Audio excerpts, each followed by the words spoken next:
열왕기상 2장 1절로 12절.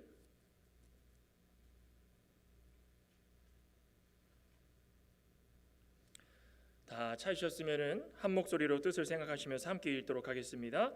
다윗이 죽을 날이 임박함에 그의 아들 솔로몬에게 명령하여 이르되 내가 이제 세상 모든 사람이 가는 길로 가게 되었노니 너는 힘써 대장부가 되고 내 하나님 여호와의 명령을 지켜 그 길로 행하여 그 법률과 계명과 율례와 증거를 모세의 율법에 기록된 대로 지키라. 그리하면 내가 무엇을 하든지 어디로 가든지 형통할지니라. 여호와께서 내 일에 대하여 말씀하시기를 만일 내 자손들이 그들의 길을 삼가 마음을 다하고 성품을 다하여 진실이 내 앞에서 행하면 이스라엘 왕위에 오를 사람이 내게서 끊어지지 아니하리라 하신 말씀을 확실히 이루게 하시리라. 수르야의 아들 요압이 내게 행한 일 곧 이스라엘 군대의 두 사령관 넬의 아들 아브넬과 예델의 아들 아마사에게 행한 일을 내가 알거니와 그가 그들을 죽여 태평 시대에 전쟁의 피를 흘리고 전쟁의 피를 자기의 허리에 띤 띠와 발에 신은 신에 묻혔으니 내 지혜대로 행하여 그의 백발이 평안히 수월에 내려가지 못하게 하라. 마땅히 길르앗 바르실레의 아들들에게 은총을 베풀어 그들이 내 상에서 먹는 자 중에 참여하게 하라. 내가 내 형 압살롬의 낯을 피하여 도망할 때에 그들이 내게 나왔느니라. 바울임 베냐민 사람 게라의 아들 시므이가 너와 함께 있나니 그는 내가 마하나임으로 갈 때에 악독한 말로 나를 저주하였느니라.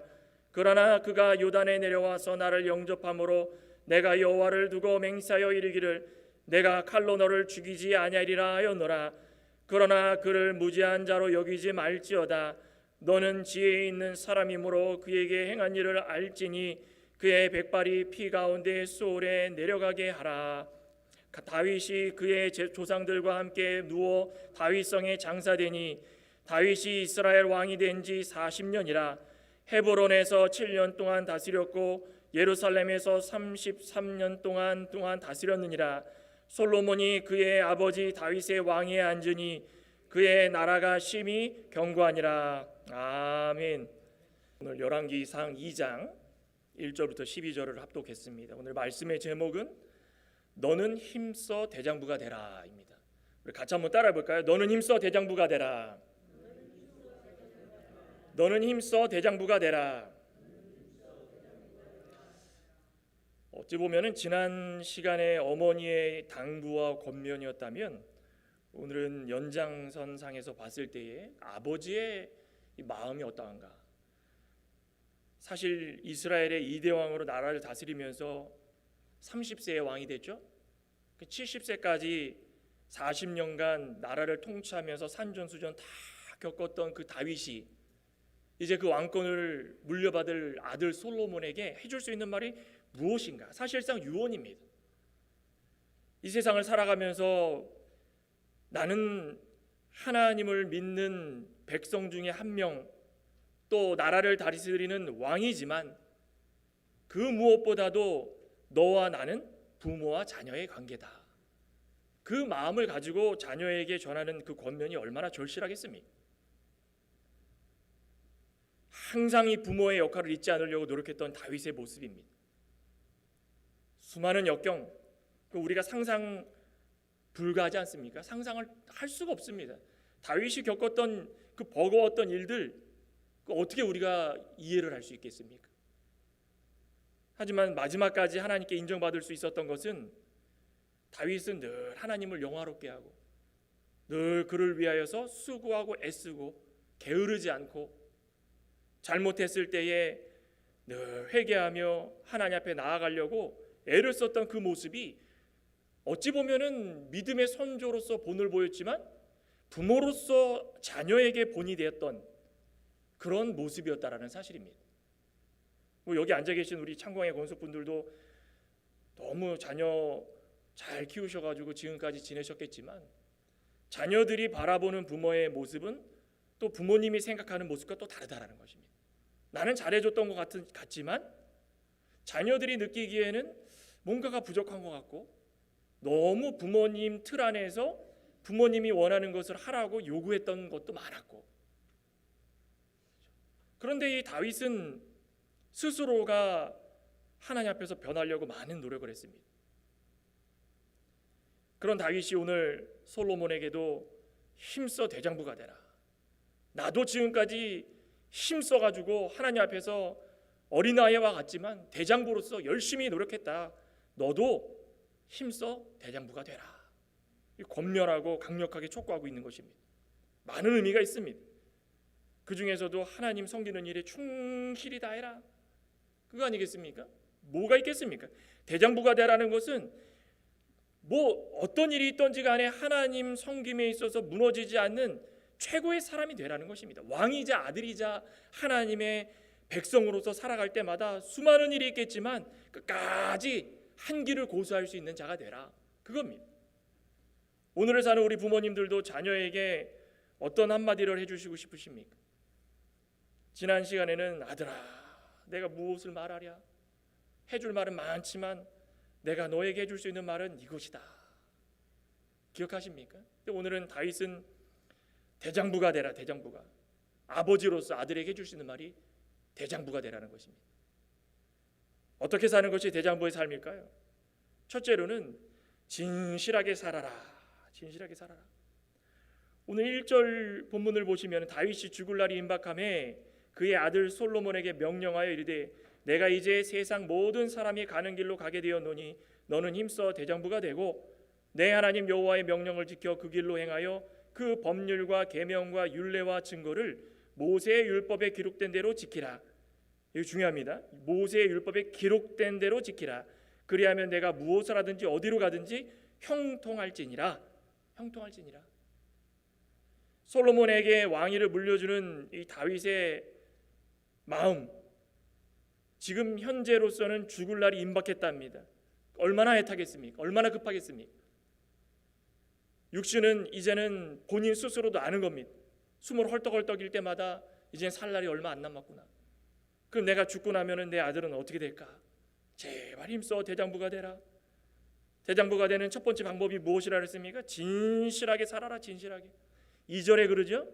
이제 세상 모든 사람이 가는 길로 가게 되었노니 나는 이제 세상 모든 사람이 가야 할 길로 간다. 무슨 말일까요? 첫 번째 말문이 그겁니다. 첫 번째, 다윗이 내가 숨겨놓은 재산이 어디에 몇 번째 서랍에 있으니까 그거 잊지 말아라 이랬습니까? 아니면은 아이고 이제 건강이 최고니까는 너는 세상 살아나갈 때마다 비타민은 뭘 먹고 햇빛은 하루에 몇 번씩 쬐고 그런 얘기했습니까? 무슨 얘기를 했습니까? 모든 사람이 가는 길로 내가 가게 되었다, 많은 생각을 하게 되지 않습니까? 다윗뿐만 아니라 모든 사람에게 해당되는 말입니다. 아들에게 해주고 싶은 말은 너무나도 많지만 첫 번째 유언이 나는 모든 사람이 가야 할 길로 간다.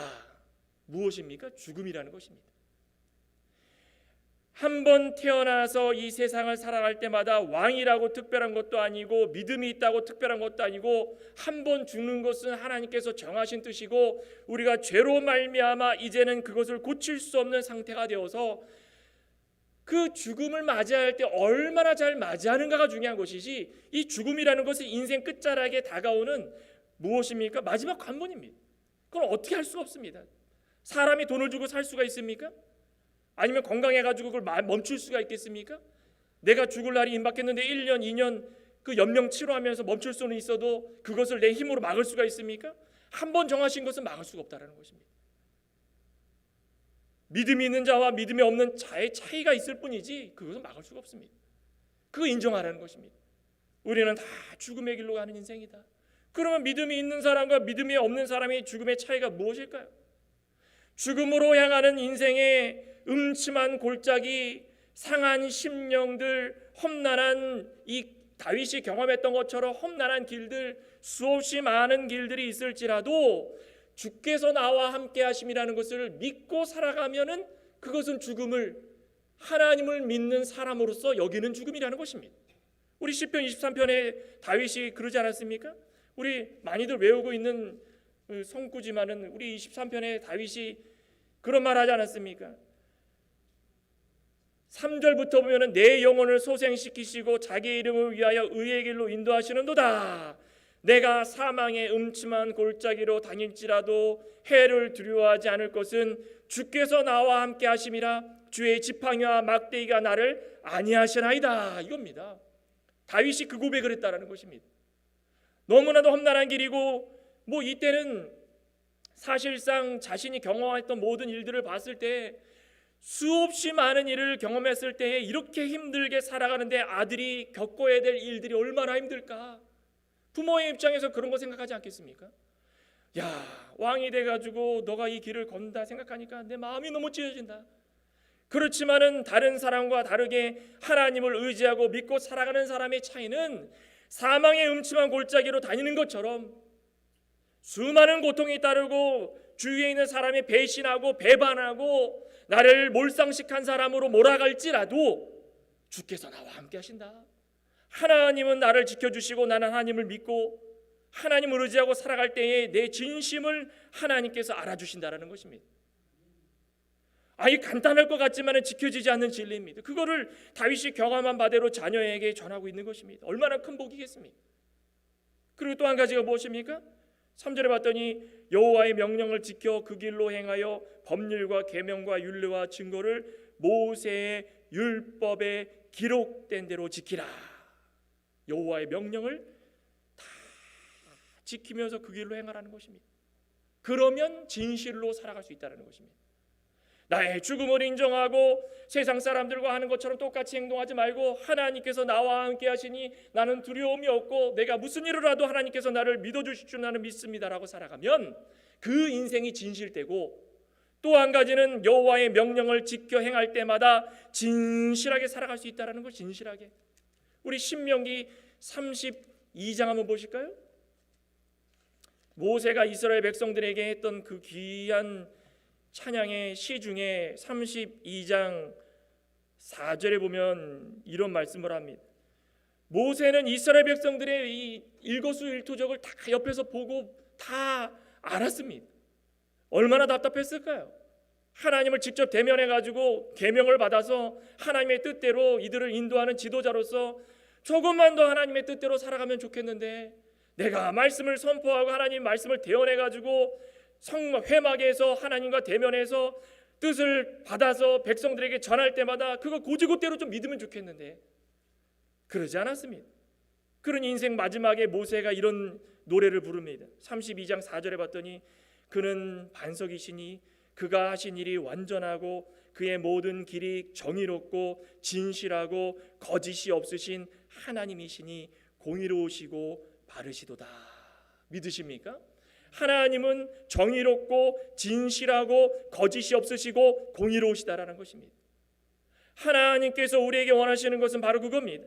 여호와의 명령을 지켜 행할 때마다 하나님의 명령이시고 하나님은 진실하시기 때문에 진실하신 하나님을 따라 살아가면 진실하게 살아갈 수 있다는 것입니다.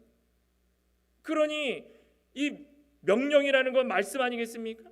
그러면 이 명령을 지킬 때마다 이 명령은 우리를 교훈도 하고 책망도 하고 의로 교육하기에 너무 유익한 말씀이기 때문에 우리가 이 말씀을 들고 행할 때마다 하나님 말씀을 지키고 순종하면 우리가 진실하게 살 줄 믿습니다. 과거에는 율법 지켰지만 지난 시간에도 말씀드렸죠. 이제는 하나님 말씀입니다. 이 말씀을 들고 살아갈 때마다 얼마나 하나님께서 주의 깊게 우리가 살라고 과거의 못난 모습들도 기록해 놓으시고 좋은 모습들도 기록해 놓으시고 앞으로 해야 할 일도 기록해 놓으시고 하나님께서 이 말씀 가운데에 진실하게 살아갈 수 있도록 다 기록해 놓으셨다는 것입니다. 그러니 주의 깊게 듣고 지켜 행하면 진실하게 살아갈 수 있다.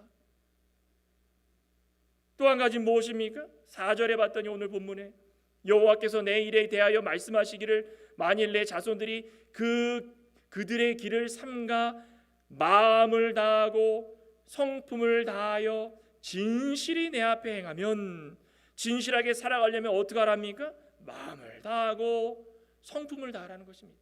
마음 다하고 성품 다하라는 것이 무슨 말이라고 했습니까? 전심전력하라. 전심전력이 무엇입니까? 우리가 뜻한 바 행하기 위해서 우리의 에너지를 다 쏟아부으라는 것입니다. 하나님 말씀 믿기로 작정했다면 말씀을 지키고자 끝까지 한번 행해가지고 에너지가 다 소비될 때까지 하라는 것입니다. 우리가 살아나갈 때마다 말씀 순종 얼마나 하십니까? 하나님 말씀을 보고 듣고 배울 때마다 순종하려고 애를 쓰다가 지쳐서 쓰러지신 적 있으십니까? 아마 그러신 분들 계시다면 하늘나라에 그냥 상급이 엄청나게 쌓일 것입니다. 저부터 시작해가지고 우리 창광의 건숙분들, 여기 앉아 계신 모든 분들, 하나님 말씀 순종하려다가 너무 지쳐가지고 쓰러져서 하나님 너무 힘듭니다라고 하신 분 계십니까? 전심전력이라는 말이 그런 말입니다. 다윗이 지금까지 살아가면서 너무 힘든 적이 많았습니다. 다윗은 정말 회개기도할 때도 침상이 젖을 때까지 눈물로 회개기도하면서 그냥 지쳐가지고 쓰러질 때까지, 사울이 죽이려고 달려들 때 도망가면서도 얼마나 먹을 것이 없어서 지쳐서 쓰러질 때까지, 실로 다윗은 전신전력이라는 말이 어울릴 정도로 진실하게 하나님 말씀을 삶과 마음을 다하고 성품을 다하여 지키려고 애를 썼던 사람이라는 것입니다. 그러니 다윗이 자신만만하게 아들에게, 자신만만한 정도까지는 아니겠죠. 하지만 아들에게 진실로 살아가라는 말을 이렇게 해줄 수 있다는 것입니다. 험난한 세상 가운데 진실로 살아가는 것이 얼마나 중요한가. 우리 진실로 살아갔던 인물 중에 구약의 인물 누구 있습니까? 요셉 있지 않습니까? 요셉. 아니 요셉이 잘못한 게 무슨 잘못이 있겠습니까? 잘못이 있다면은 아버지한테 예쁨 받았던 거, 그죠? 그 형제들이 미워해가지고 이스마엘 상인에게 팔아서 그것도 죽이려는 거 겨우 살려다가 팔았지 않았습니까? 자신의 의지대로 보디발의 집에 들어간 게 아닙니다. 애굽의 총리 그 보디발의 밑에 들어가가지고 그냥 힘들게 살아가면서 불만한 적 있습니까? 요셉이 불평한 적 한 번도 없었다는 것입니다. 얼마나 잘했던지 보디발이 자신이 가지고 있던 키 다 맡겨가지고 관리하게 만들고, 또 거기서 보디발의 아내가 음란한 짓을 하려고 달려들었어도 옷을 벗어 던지고 헤쳐버리고 그냥 도망가고, 나는 못하겠습니다 하고 도망가가지고 의심을 받고 잘못해가지고 감옥 갔어도 감옥에서도 어떻게 했습니까? 억울하다, 나는 아니다, 억울하다 그랬습니까? 진실하게 하나님 말씀을 삶과 마음을 다하고 성품을 다하여 지키려고 애를 썼더니 술 맡은 관원장, 떡 맡은 관원장이 와가지고 그곳에서 꿈을 해몽하고 자신이 회복돼가지고 감옥에서 나가자 이제는 인정받았습니다. 애굽의 모든 7년 환란, 7년 풍년 다 꿈을 해몽해가지고 이제는 애굽의 총리가 되어가지고 그때 돼서 뭐라 그랬습니까? 형제들 앞에서 나를 먼저 이곳으로 보내주신 분은 하나님이십니다. 두려워하지 마시고 미워하지 마시고 내가 당신들을 해야 하지 않겠습니다. 얼마나 진실된 사람입니까? 이렇게 진실되게 살아갈 수 있기 때문에 성경에 기록되기를 우리가 배울 수 있다는 것입니다. 우리 자녀들에게 무슨 말을 해주고 싶으십니까? 우리 본문의 2장 3절 끄트머리에 보면은 이렇게 진실대로 살아가면은 어떻게 해주신다 그럽니까? 어디로 가든지 형통할지니라.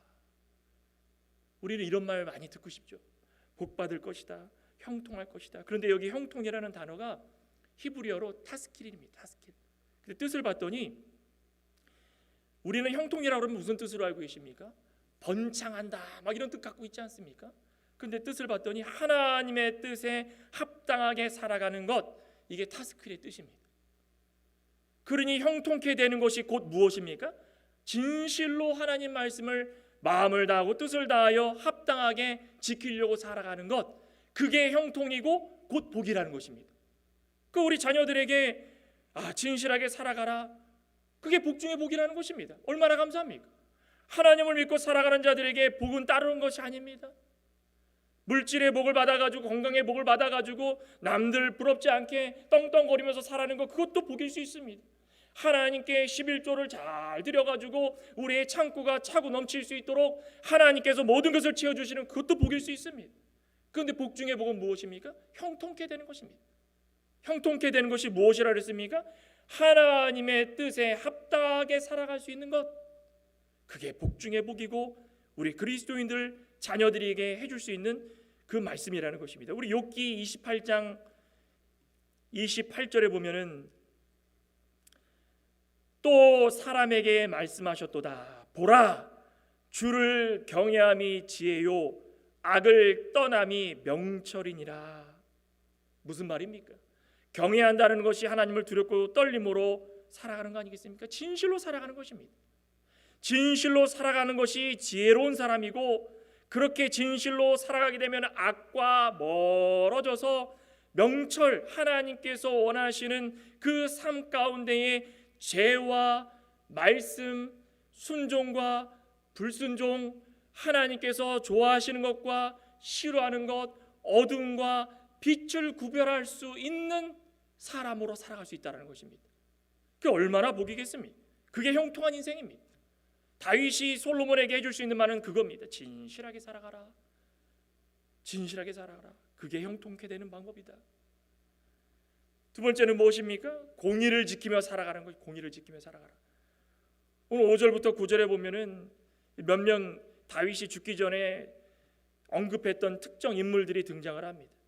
5절에 보면 수루의 아들 요압이 내게 행한 일을 곧 이스라엘 군대의 두 사령관 넬의 아들 아브넬과 예델의 아들 아마사에게 행한 일을 내가 알거니와 그가 그들을 죽여 태평시대에 전쟁의 피를 흘리고 전쟁의 피를 자기의 허리에 띤 띠와 발에 신은 신에 묻혔으니 내 지혜대로 행하여 그의 백발이 평안히 수월에 내려가지 못하게 하라.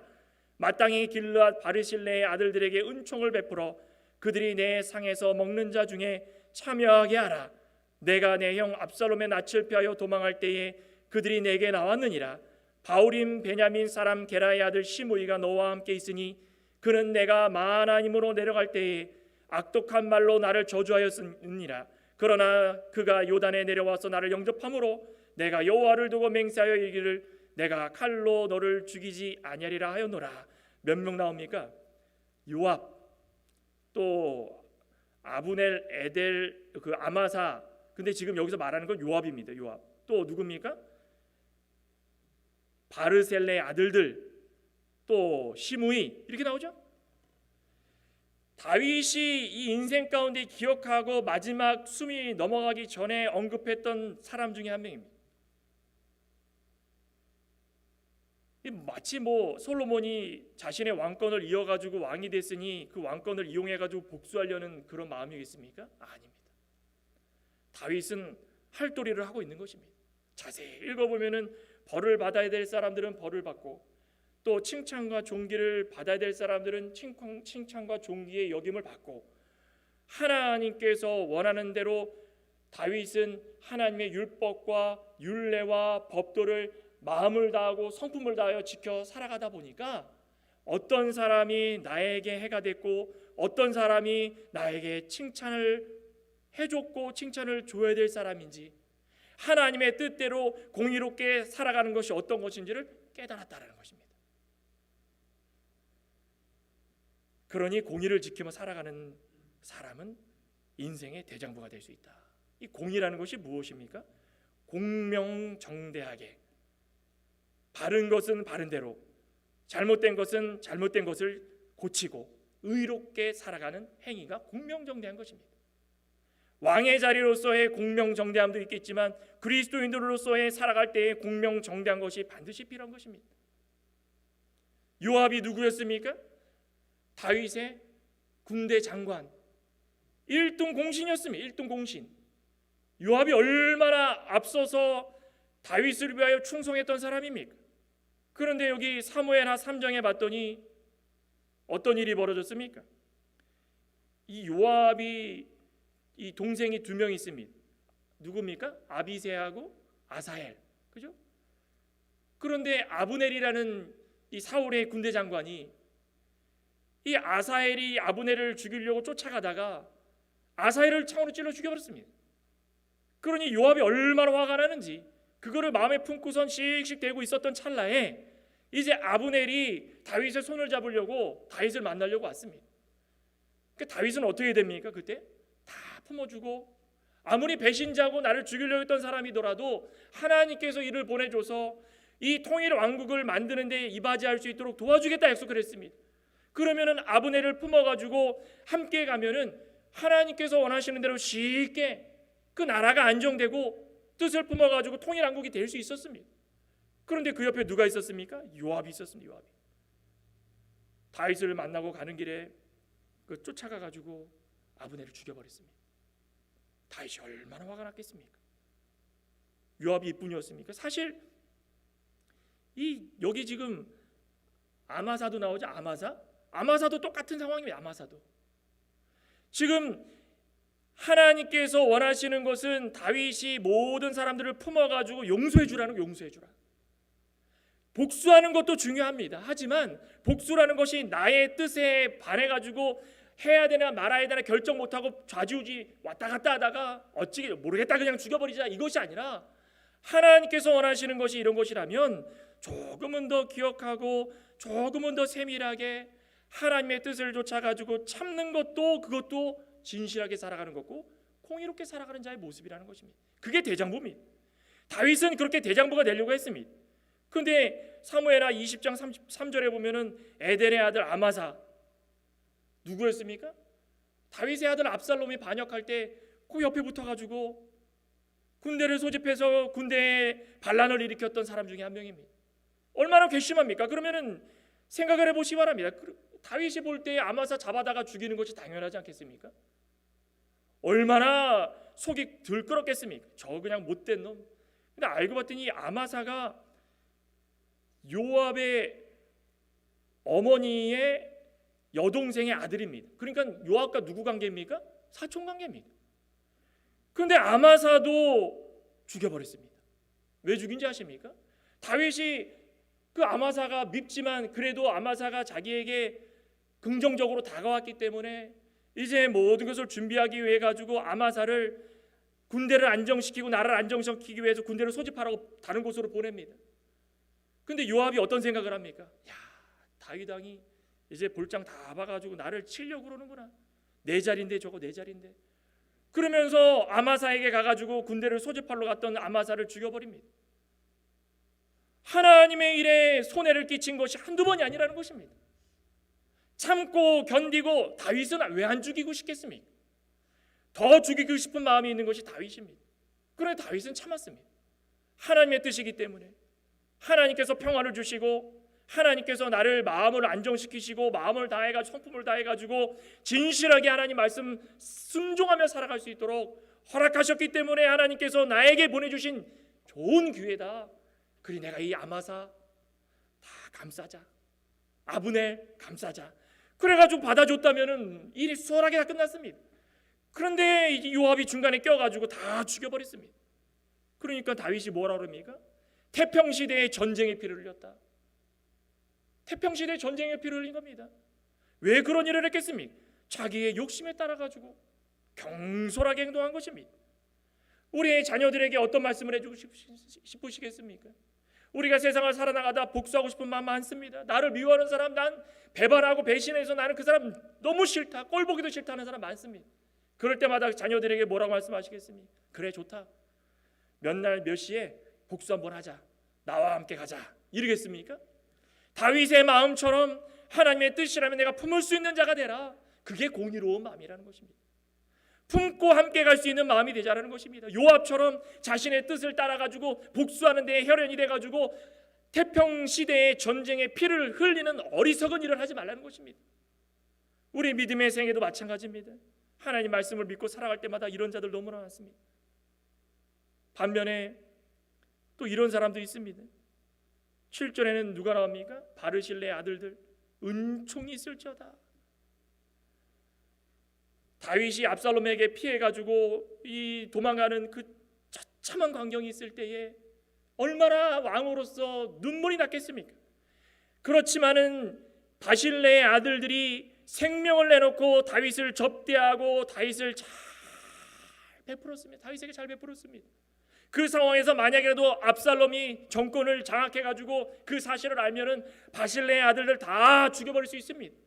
그런데 그 목숨도 아깝지 않고 하나님께서 값주고 기름을 부어서 세운 그 왕 다윗이 이런 모습을 너무너무 보기 싫다, 너무 안타깝다, 나 어떻게 이 다윗이 이렇게 할 수 있는가, 우리는 어찌든 간에 우리 목숨이 아깝지 않다, 다윗이 이 자리에 왔을 때 잘 대접하자, 잘 대접했다는 것입니다. 자신의 위치, 자신의 안위 그거 상관하지 않았다는 것입니다. 그러면서 하나님께 보상받으려고 했겠습니까? 아닙니다. 그저 드린 겁니다. 우리의 믿음의 세계도 그렇다는 것입니다. 내 아들들에게, 내 딸들에게 해줄 수 있는 말이 무엇입니까? 내가 무엇을 원하고 보상받으려고 어떤 일을 행하지 말라는 것입니다. 공의라는 것이 바로 그런 것입니다. 내가 어떤 것을 원해가지고 행하면 그게 공의가 아닙니다.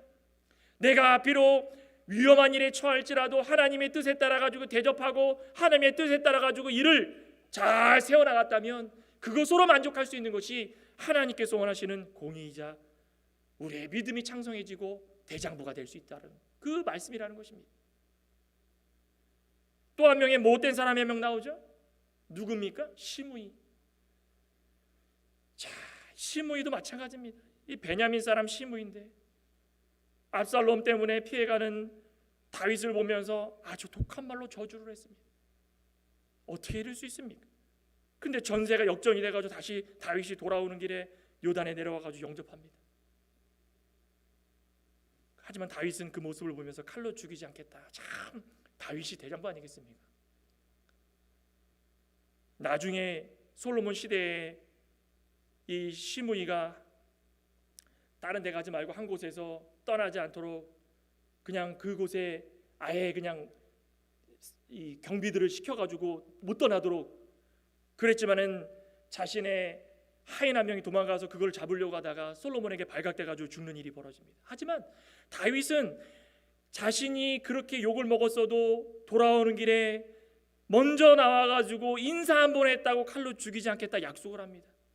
근데 이 시므이가 같은 사람이 어떤 사람입니까? 간신배가 뭔지 아시죠? 간에 붙었다가 쓸개 붙었다가 이리 붙었다가 저리 붙었다가 내가 유익이 되면 쪼르르 가고 유익이 안 되면 절로 가고 믿음의 세계에 있어서는 이런 일들을 처단하라는 것입니다. 믿음의 세계에 있어서는 기회주의 용납하지 않는다는 것입니다. 이기주의 용납하지 않는다는 것입니다. 공명정대하고 공의롭게 살아가는 것이 바로 그런 것이라는 것입니다.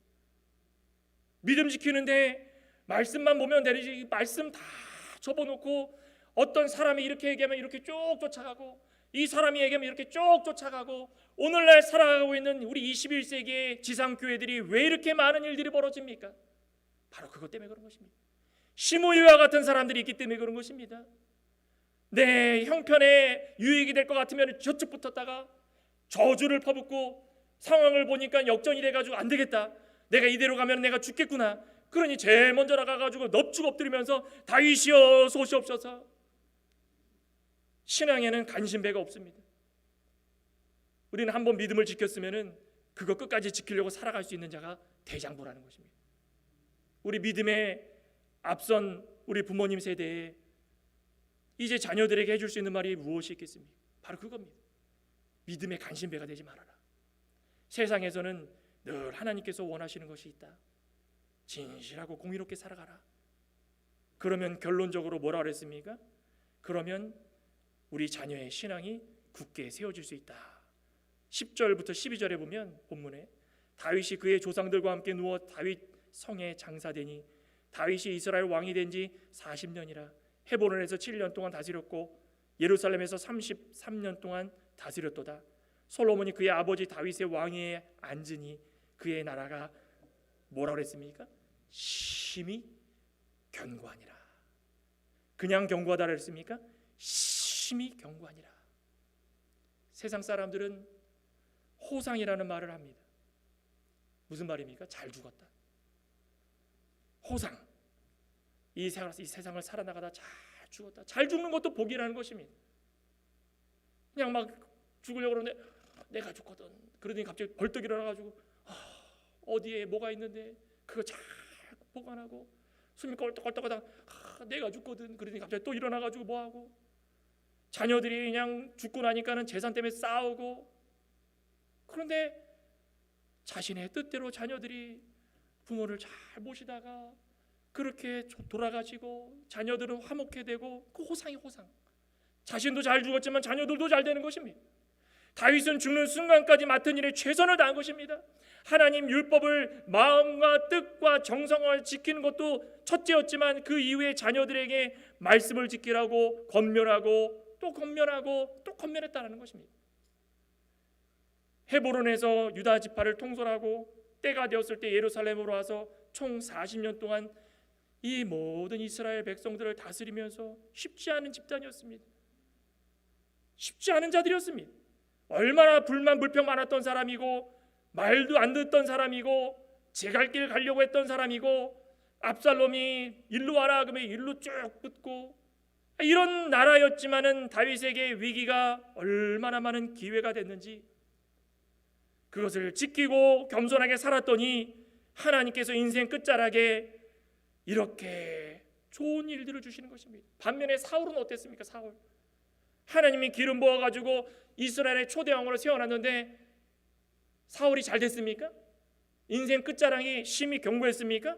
아들들과 길보아 산에 올라가가지고 도망가려다 끝에 도저히 도망갈 데가 없으니까는 적에게 그것도 일반 병사에게 맞아가지고 죽을 법한 거를 너무 창피하다. 내가 어떻게 저런 일반 병사에게 할례 받지 않은 자에게 죽겠느냐. 옆에 있는 측근에게 나를 죽여라. 그 아들들과 함께 길보아 산에서 비참하게 죽었습니다. 사울이 진실했습니까? 사울이 공의로웠습니까?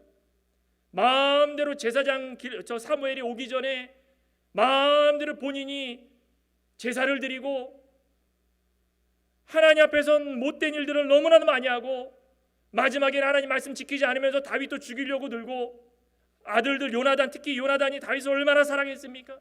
그 요나단까지도 죽이려고 들고 사울이 이런 모습 때문에 그 자녀들까지도 이런 비참함을 당했다는 것입니다. 그렇지만은 다윗은 이런 세월 가운데 마지막에 심히 견고한 그 나라를 선물로 아들에게 주고 본인은 호상 하나님께서 좋은 모습으로 데려가셨다는 것입니다. 어떤 시련이 있어도 흔들리지 않았기 때문에 이런 모습을 가질 수 있었다는 것입니다. 저와 여러분들은 어떤 부모님이 되고 싶으십니까? 디모데후서 1장 5절에 봤던 그 말씀처럼 디모데가 얼마나 외조모로부터 어머니로부터 귀한 말씀 잘 배워가지고 젊은 목회자로서 바울을 쫓아다니면서 수많은 일을 당하도 견디고 또 견디지 않았습니까? 우리는 신실한 부모님이 되시길 소망합니다. 공의로운 부모님이 되시길 소망합니다. 그리하여서 아들들에게, 딸들에게, 우리 자녀들에게 내가 지금까지 힘써 대장부가 되는 것처럼 이렇게 살아왔으니 너희들도 나처럼 살아가라. 그리하여서 마지막에는 좋은 믿음 선물로 주시고 하나님께서 부르실 때에 주여 내가 여기 있습니다. 하나님께서 부르실 때에 찬양하며 하나님께 다가가실 수 있는 저와 여러분 되시기를 간절히 소망합니다. 기도하시겠습니다. 하나님 감사합니다. 우리의 인생의 목적이 무엇이 있겠습니까? 다윗은 30살에 왕이 되고 40년 동안 이스라엘을 다스리면서 수많은 일들이 있었지만 그 가운데에 배반의 역사, 배신의 역사 너무나도 많았고 심지어 아들이 자신을 배반하는 일까지 있었습니다.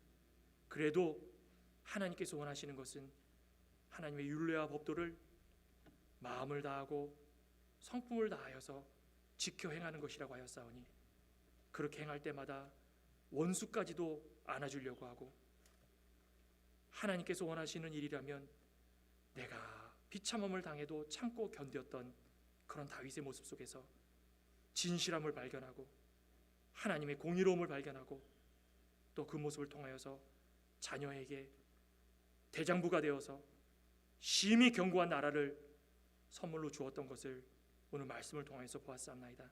우리 믿음의 세계에 있어서도 우리 부모님 세대에 진실하고 공의롭게 살아가서 우리 자녀들에게 견고한 믿음을 선물로 줄 수 있는 모든 자들이 되게 하여 주시옵소서. 예수님의 이름으로 기도드리옵나이다. 아멘.